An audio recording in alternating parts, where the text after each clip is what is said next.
Canada's been one of the worst performing developed markets for a while, not just the last 2 years, but really for the last 3 or 4 years with the weakness of oil. But we believe, from our perspective, that this cloud now is lifted from Canada, and we're going to see assets come back to Canada because, for all intents and purposes, Europe's underperformed, emerging markets have underperformed, and a lot of global investors have been leaving the United States because of the great returns last year and then worried about all the politics and tariffs this year.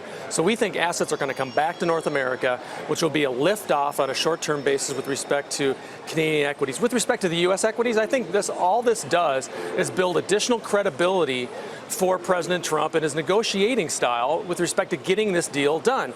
Consensus in Canada thought this was not going to happen. Right. And the way that he went around it and went to Mexico first and then got what he wanted with respect to this NAFTA agreement, this is good for Canada, good for the United States. Lastly, I'll tell you this. If you do the work and look at analysis with respect to earnings in Canada and the United States, earnings and GDP have become increasingly correlated between the two countries. And so as America goes, so goes Canada. And this is good for North America. Well, we certainly see that in the currency market. The loonie's having a good day, highest in 4 months. Peso's up 1%. Catherine, we don't have all the details yet, but based on some of what we've seen, how do you assess what this is going to mean for the U.S. economy, Canada, Mexico, and any change in supply chains and potential economic growth, which is what the administration is going for, along with more jobs as well? Right.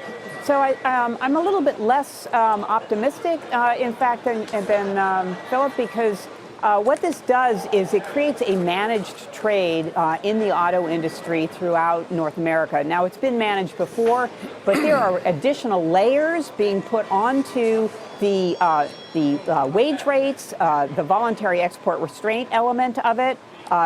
There is still some question about whether or not Canada and Mexico will be protected under the if there in fact is a 232 case brought, the national security case against autos and auto parts. There are limits in terms of how much they can export. So, I think that there are a lot of details incorporated in at least what we've seen that are going to be, those are regulatory details. These are rules of origin details. And those kinds of details actually end up being inefficient and will add cost to the vehicles. So I think it's great that we got the deal done, but I think the devil's going to be in the details as to how it's going to affect the auto industries. The auto sector in general, in terms of the element of the S&P, has been very weak, and I think part of it's going to be part of it we might see a rebound today on that. But the devils are in the details as to how effective this is going to be in terms of bringing jobs back to the United States as compared to just raising the cost of vehicles. Some are trying to argue, Brian, this was the easy part. The hard part's going to be selling it to Congress, especially if the midterms go a certain way. How much risk is in that? I think there's some risk, but at the end of the day, this is the devil's in the details, yeah, but this is positive for the overall economy. I mean, the auto parts of our economy, the part of the auto business is down.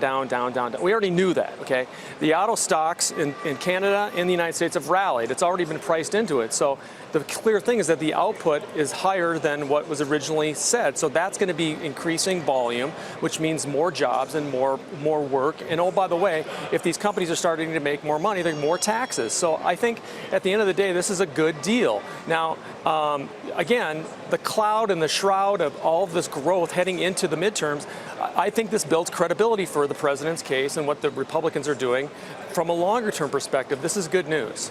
Is it good news, Catherine? And I've heard that argument from a number of traders here. Is it good news, and does it bode well for what the U.S. is trying to do with China?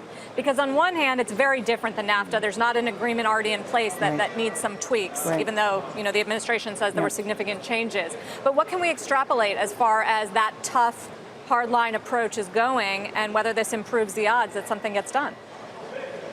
Well, again, taking away the shroud of uncertainty, that is important. I'll agree with that. But if we look at the details in this, and, we'll be looking very closely at that, the degree to which these are bilateral deals, that it's managed trade, that it's regulating the production function of automobiles, even down to, what kind of labor is incorporated, that kind of thing has implications going forward for the competitiveness of the industry.